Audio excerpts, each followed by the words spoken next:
The rumor hit before my coffee did. I was hauling a ladder out of my garage on a quiet Wednesday morning when my neighbor Pete ambled over with that awkward look you give someone when you're about to tell them their house is on fire, but emotionally. "Hey, Xander," he mumbled, rubbing the back of his neck. You might want to talk to your wife." "Olive, right? Something's going around," Karen said. "Well, she said some stuff." My stomach twisted. Nothing good ever starts with Karen said. Especially not Karen Whitmore, the HOA president with the moral compass of a drunk raccoon and the subtlety of a chainsaw.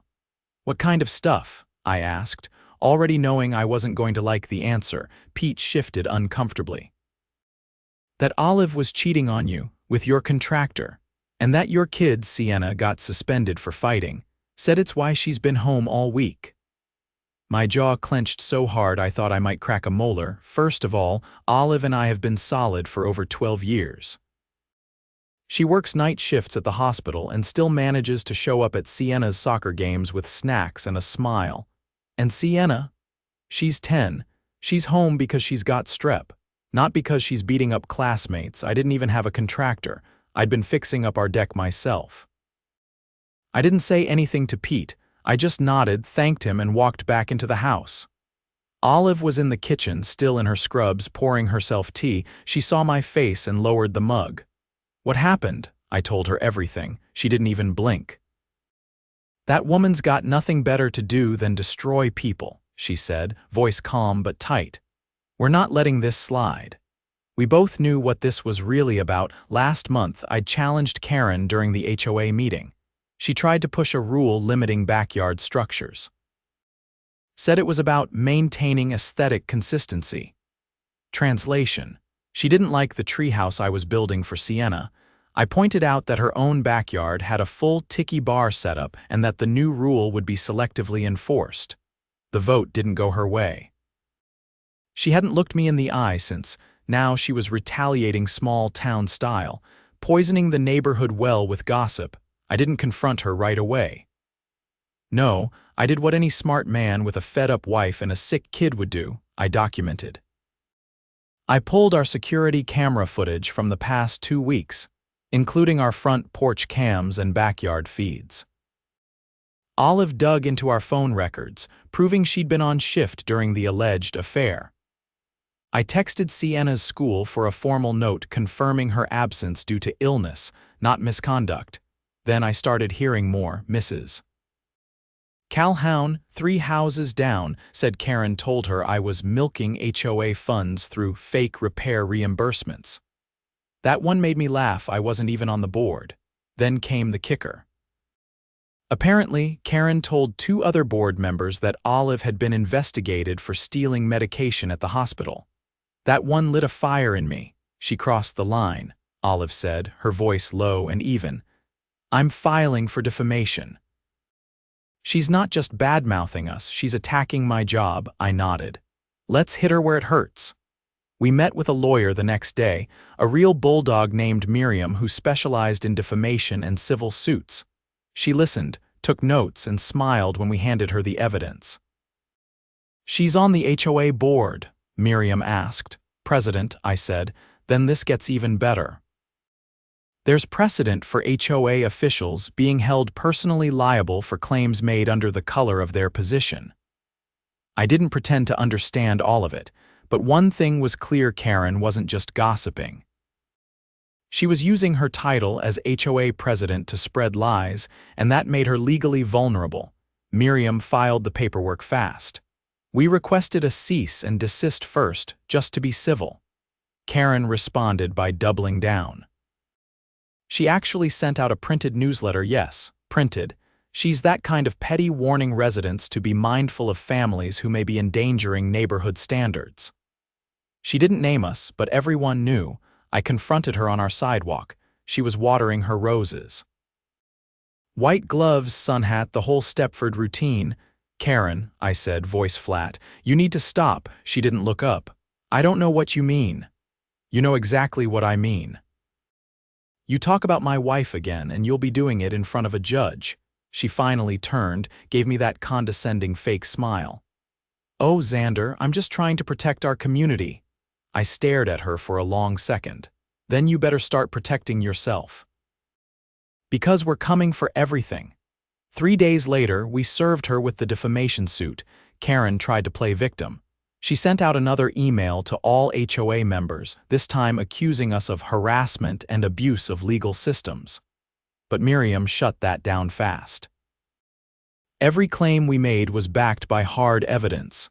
And Karen, she had nothing. Then something unexpected happened. People started siding with us. Turns out we weren't the first ones she targeted. A retired veteran down the block, George, came forward. She once tried to fine him for flying his flag too high. A single mom said Karen spread rumors about her having different men over when it was just her brother helping with repairs. They were tired, just like us. We collected statements, dozens of them. People who'd been bullied, fined, and slandered by Karen over the years. It wasn't just about us anymore, it was about the whole neighborhood. Miriam added those statements to the case. It painted a picture of a woman who used her position to control, punish, and defame anyone who didn't bow to her vision of suburbia. The court date was set. Karen, still smug, showed up with a high-priced lawyer and a stack of counterclaims, but none of them held up. We had footage, dates, testimonies, even a recording of her saying, "It's my job to keep the trash out of this neighborhood," in reference to us caught on a neighbor's Ring cam.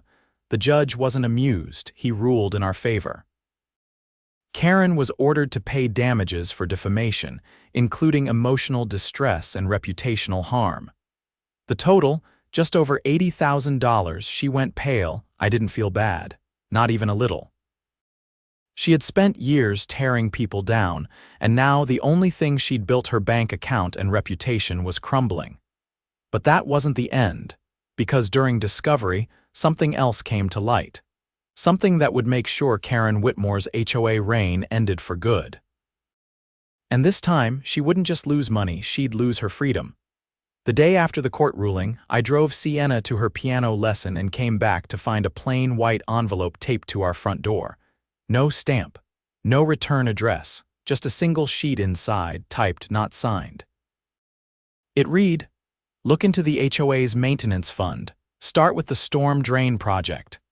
I stood there on the porch, the paper catching a breeze, wondering which of our neighbors had decided to pass us this breadcrumb. Whoever it was, they didn't want to be seen. And that meant they were scared, probably for good reason. Over the next few hours, Olive and I dug through public records like we were on a deadline. The HOA's financial reports were posted online, skimpy, vague, and mostly useless. But buried in the meeting minutes from a year ago, there was a note about a storm drain revitalization initiative approved with a budget of $25,000. The work was supposedly completed 8 months ago. Here's the problem. I walk my dog past that drain every morning. It still floods when someone sneezes too hard. There was no way anyone had done real work on it. I shot off an open records request to the city's Public Works Department, pretending to be a curious homeowner. They responded the next morning. No permits had been pulled, no inspections filed. No city contractor had touched it. So where did the money go? I didn't want to tip my hand too early, so I waited until the next HOA meeting, which was scheduled for that Thursday night. Karen hadn't resigned yet. She still strutted around with her clipboard and her fake pearls as if the lawsuit had been a minor inconvenience. The board let her stay on while she appealed, which was laughable because there was nothing to appeal. She lost, fair and square. The meeting was held in the community clubhouse, which still smelled faintly of lemon cleaner and frustration. Olive stayed home with Sienna, no need for them to sit through Karen's circus act again. I brought a folder, a legal pad, and a digital voice recorder in my pocket. Not because I expected fireworks yet, but because I was done relying on memory. Karen opened the meeting with her usual performative warmth. "Let's keep things positive tonight," she said, eyes landing on me for just a second too long. I waited until the second half of the meeting, right after they talked about repainting the tennis court lines. "I have a question about last year's storm drain project," I said, standing up. Karen blinked. That matter was closed in April. The board approved repairs and the funds were allocated. You said the work was completed, but the city has no record of permits or inspections. They said nothing was ever scheduled. A beat passed. Then Karen gave a tight laugh. Maybe they haven't updated their reports. That happens. I also checked the contractor listed in the expense report, Sundale Infrastructure Services. They dissolved 5 years ago, no longer in business. A ripple moved through the room, whispering, someone dropped a pen. I'm sure this is just a misunderstanding, muttered one of the board members, Dale, a guy who always looked like he'd rather be golfing than dealing with neighborhood politics. I turned toward him. Then it should be easy to clear up.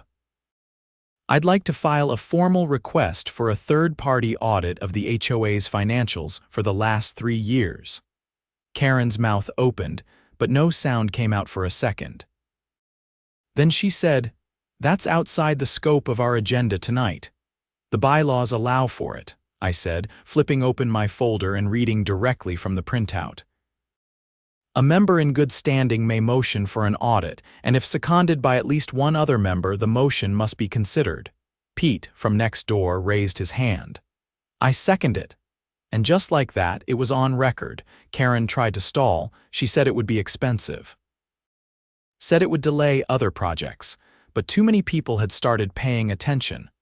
The board voted 4-1 in favor. Only Karen opposed. By the time the meeting adjourned, people were buzzing. I didn't stick around. I had what I needed. The audit began 2 weeks later. The firm we hired was local but thorough. I stayed out of their way, but they contacted me privately when they found the first red flag. Over $70,000 in unexplained payments to vendor services that didn't match any business license in the state. They also found that Karen had initiated 3 landscaping projects, none of which had been completed. Yet the checks had cleared. Meanwhile, Miriam had been quietly filing a complaint with the state's Office of Homeowners Association Oversight. They issued a notice of investigation within a month. Then the hammer dropped. The audit revealed a total of $162,000 in misappropriated funds spread across fake vendors, non-existent projects, and inflated reimbursements. Every single check had been signed by 2 people, Karen and Dale. I confronted Dale in his driveway the day the audit report went public. "You knew," I said, voice quiet. He looked down at the oil stain on his concrete. "I didn't know how far it went. I thought it was just bonuses." She said it was board policy. Policy doesn't involve ghost companies. "I didn't cash anything myself," he said quickly. "She gave me gift cards, said it was just appreciation. I didn't take checks." I stepped back. "Then you better get a lawyer." Fast.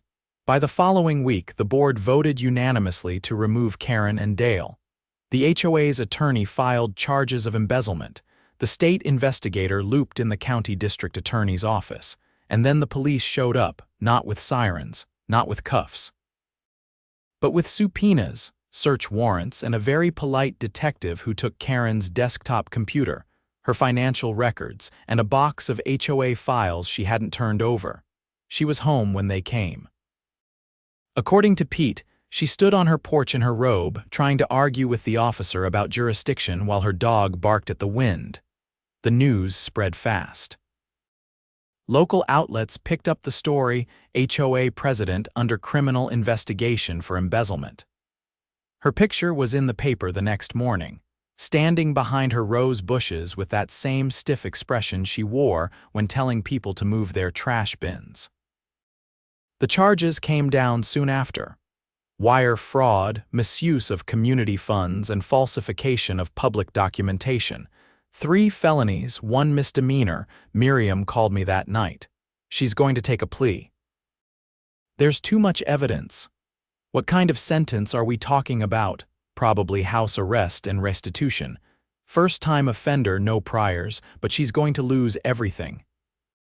And she won't be allowed to serve on any governing board again. It wasn't exactly the dramatic fall from grace I'd imagined, but it was enough. She'd never hold power over anyone again, not legally.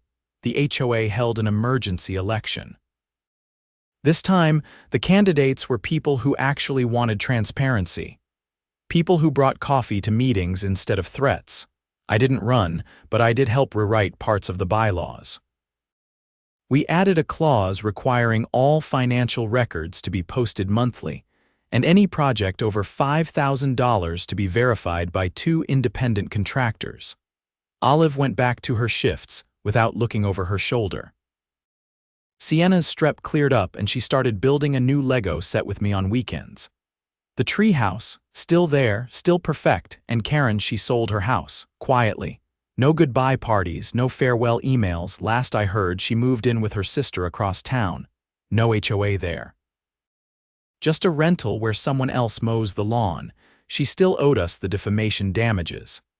And the court had garnished her bank account to start paying them, but it wasn't about the money anymore.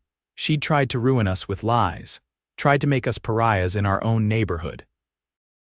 And in doing so, she exposed her own rot. In the end, all we had to do was shine a light. 2 weeks after Karen sold her house, I got a letter addressed in blocky handwriting with no return address. It was slipped into our mailbox, not mailed, no stamp, no postmark. Inside were 3 photocopied checks, each made out to a company I'd never heard of, Glenmore Property Solutions. The signatures on all 3 were hers and Dale's. The amounts were staggering: $42,000, $35,000, and $65,000, but what caught my eye wasn't the money. It was the memo line on the last check. Phase 2 Property Acquisition Glenmore Ridge. I stared at it, trying to make sense of the term. Glenmore Ridge wasn't in our neighborhood, it wasn't even in our zip code. I'd heard the name before, though it was a failed luxury development about 15 minutes outside of town. The city had shut it down 3 years ago after the original developer went bankrupt mid-construction. The land had sat untouched ever since, overgrown and fenced off. I showed Olive that night. She read the memo and leaned back in her chair slowly. There's no way the HOA was investing in land outside our jurisdiction, she said. That's illegal, completely outside their charter. I nodded, and if they did anyway, they'd need a reason to hide it. A personal stake. Pete still worked part-time at the county assessor's office.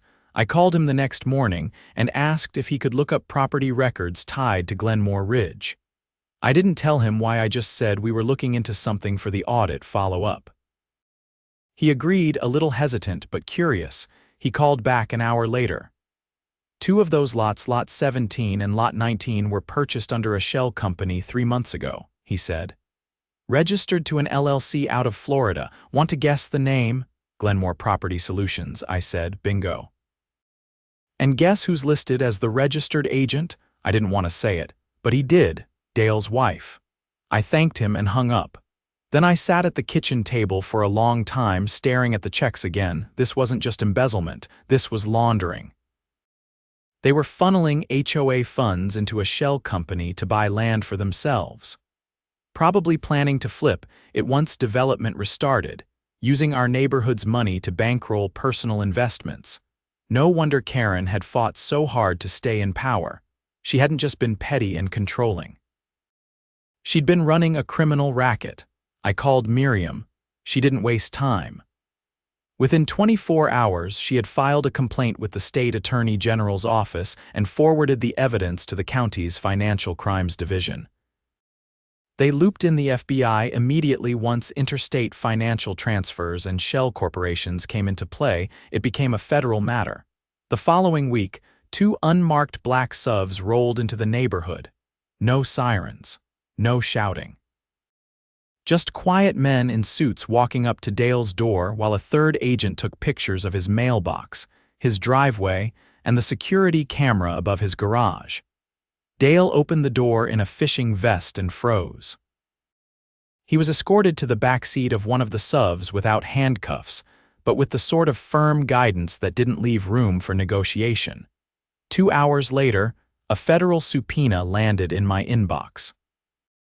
They wanted everything: emails, audit documents, statements, even my handwritten notes from the HOA meeting where I brought up the storm drain. I sent it all. Meanwhile, the neighborhood was buzzing. Nobody had seen Karen since she moved out, but the gossip about Dale spread like wildfire. Turns out he'd been quietly trying to sell his house for weeks. Now the for sale sign was gone, and a red sticker that read "Property under investigation, do not disturb" was taped across the lockbox. The investigation moved fast. Faster than I expected, honestly. Within a month, the feds had confirmed that Glenmore Property Solutions had received over $200,000 directly from the HOA's reserve funds. The payments had been disguised as landscaping upgrades, emergency drainage repairs, and future development consulting, all fake. And then it got worse. Turns out the land they bought in Glenmore Ridge wasn't just an investment. They had plans, blueprints, full development proposals hidden on a hard drive seized from Dale's home office. They were trying to start their own HOA-style gated community, using stolen funds to buy cheap land and sell it at inflated prices once the market rebounded. Karen had a role too. Emails showed she'd been in direct contact with a real estate agent who specialized in distressed properties. She'd even written a letter of intent to a contractor, offering to fund early clearing and grading with private resources. When the FBI released their first statement, it made the front page of the county paper. Local HOA officials indicted in multi-state real estate scheme. They were charged with wire fraud, conspiracy to commit real estate fraud, money laundering, and misappropriation of community funds. The feds seized their bank accounts, froze the shell company's assets, and flagged the Glenmore Ridge land for forfeiture. I sat on the porch that evening with Olive, passing the paper back and forth like it was too heavy to carry alone. "You think they actually thought they'd get away with it?" she asked. "They got away with it for years," I said. "They probably thought they were too boring to notice." She looked over at me. "And you noticed?" I didn't answer. I didn't need to. The HOA held a special session to discuss the fallout. This time, the room was packed. People who had never shown up before came in folding chairs and stood in the back. The new interim president, a retired librarian named Cynthia, opened the floor for questions. "How do we keep this from happening again?" someone asked. I raised my hand. "We start by eliminating discretionary project funds," I said. "Every project gets an independent contractor bid and no payments are issued without proof of work from two unrelated inspectors." Cynthia nodded. "Agreed." "We're also proposing a neighborhood oversight subcommittee, volunteers who monitor financial activity and report directly to the board, not through it." The room broke into applause. For the first time since I'd moved in, I felt like the people around me weren't just neighbors, they were allies. That night, Pete came over with a six-pack and a manila folder. "I never showed you this," he said, handing it to me. Inside were copies of old board emails, things he'd dug up when Karen first started spreading lies. "Why didn't you give me these earlier?" I asked. I wanted to. But I was afraid, figured if I got involved I'd end up with a target on my back too. I flipped through the pages. One email stood out. It was from Karen to Dale, dated 6 months before the storm drain project. "Let's keep pressure on Xander. If he keeps challenging us, we'll have to make an example. His wife's job makes her vulnerable. We just need one rumor to stick." I stared at the words, feeling a cold knot tighten in my chest. "She did this on purpose," I said, more to myself than to Pete. "She planned the whole thing." Olive read the email later that night. She didn't cry, she didn't rage. She sat very still, then folded the page and placed it in the drawer with our legal documents. "Let them try again," she said, but they wouldn't, not anymore.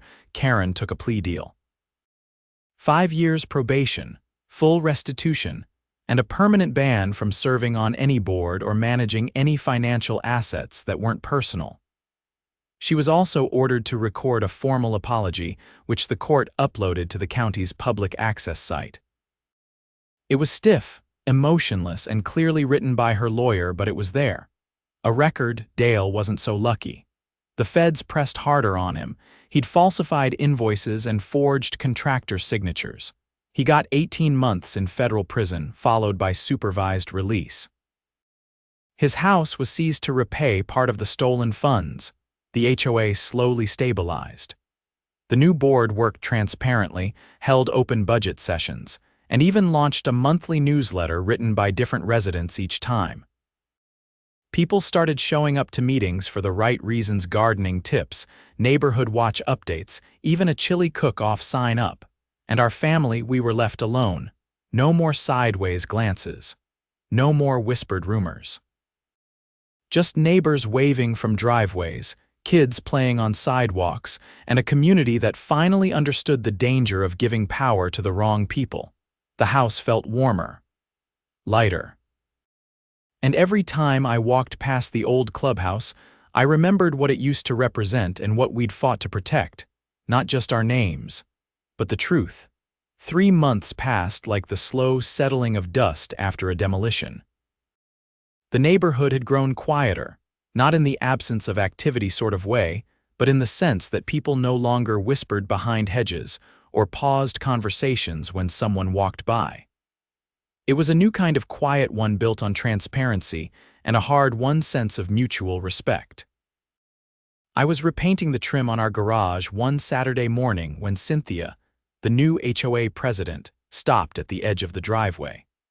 She was holding a thick manila envelope under one arm and wore a look I hadn't seen on her before, something between concern and restrained urgency. "Xander, I need your eyes on something." I set the brush down and wiped my hands on a rag. "What's going on?" She handed me the envelope. Inside were photocopies of internal memos from the HOA's old legal counsel, dated almost 2 years back. The signature line was familiar, Karen's name scribbled next to a stamped seal. "These came from an anonymous drop-off at the community center," Cynthia said. "No note, just this. You see the third document. I flipped through until I reached it." My fingers paused, eyes scanning the page. It was a letter to a private investigator, authorizing the surveillance of a resident, specifically me. It listed my full name, address, estimated work schedule, and noted potential leverage points: wife's employment, daughter's school attendance, home improvement permit inconsistencies. I looked up. "She had us followed." "Not just followed," Cynthia said. "The letter includes payment details." "She used HOA funds." "Did you verify that with the financial records?" She nodded. "It's in the expense report disguised as a security consultation, but it was paid to a PI firm based out of a different county." I contacted them. "They confirmed someone from our HOA contracted them under the name K. Whitmore." I didn't speak for a moment. My jaw tightened, but I kept my voice steady. "That crosses from civil into criminal. That's why I'm here." She handed me a second folder, this one from the county district attorney's office. "They've reopened the investigation. New charges are coming." Later that week, I sat in the DA's office across from an assistant prosecutor named Leona Patel. She was young, sharp-eyed, and didn't waste time with pleasantries. "We've filed a motion to expand the scope of the existing charges," she said. "The surveillance, plus the fraudulent use of HOA funds to commission it, constitutes criminal stalking under state law. Combined with the financial misconduct, it elevates the case." I leaned forward. "You think it was just me, or were there others?" She tapped her pen against her notepad. "We're working on that, but there's something else. The investigator mentioned a second file he was asked to compile on your wife." Olive was with me. She didn't flinch, didn't shift. She just said, "What kind of file?" "Employment records, hospital access logs." He said Karen wanted to verify her presence during certain dates, that she was looking for discrepancies she could use. My stomach turned. She wanted to get her fired. "She tried," Leona confirmed, "but the hospital never responded to her anonymous complaint. They flagged it as malicious and shelved it." Still, the fact that she tried to create a paper trail of misconduct using a third-party investigator. That's enough to move forward. The new charges were filed within days: criminal stalking, misuse of surveillance, and attempted coercion through fraudulent documentation. All felonies. The judge revoked Karen's probation and remanded her into custody pending trial. The day she was arrested, local news vans returned to the neighborhood. This time, they weren't interviewing board members or speculating about finances. They were reporting on the deeper rot, how a woman entrusted with neighborhood leadership had weaponized that trust to orchestrate a calculated, illegal campaign of intimidation. And then the stories came out. I hadn't known the full extent of it. None of us had. Leona called me back in a week later. She had a stack of new affidavits on her desk, statements from 2 other families who had been similarly targeted. One family had tried to install solar panels. Karen allegedly filed a false code violation with the city, then hired the same PI firm to document unauthorized activity on their roof, claiming it posed a safety risk. Another family, a recently divorced father and his teenage son, reported that Karen had attempted to have Child Protective Services investigate him, citing suspicious behavior and unusual visitors. The PI's report, again paid for with HOA funds, had been used to fabricate a complaint. It became clear that Karen hadn't just been stealing money or spreading rumors. She had been building elaborate narratives around people she didn't like, and then using official channels to try and make those narratives stick. The trial started 6 weeks later. It was held at the county courthouse, and the gallery filled every day. Residents from our neighborhood attended in shifts, not out of spectacle but solidarity. I was called to testify on the 3rd day. I spoke plainly, gave what I had: the documents, the timestamps, the recordings, the audit trail. Olive followed me on the stand. Her voice was steady, but you could hear the weight behind every word. She described how the anonymous complaint nearly cost her a promotion, how the PI had parked outside the hospital for 3 nights, how she'd had to change her shift patterns just to feel safe. Karen didn't look at us once. Her attorney tried to claim she'd acted out of excessive concern for community standards, that she had let her role cloud her judgment.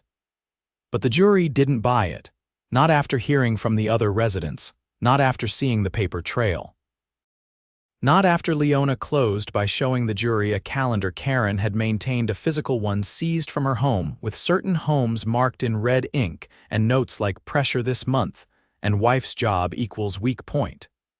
The verdict came back after 2 days, guilty on all counts. The judge sentenced her to 5 years in state prison, no parole for the first 3. She was also ordered to pay restitution to every family she had targeted, including a separate civil penalty to the HOA for damages to its reputation and funds, but the part that mattered most. The judge issued a lifetime ban on her holding any fiduciary or leadership position in any community organization, anywhere in the state. Karen was led out of the courtroom in handcuffs.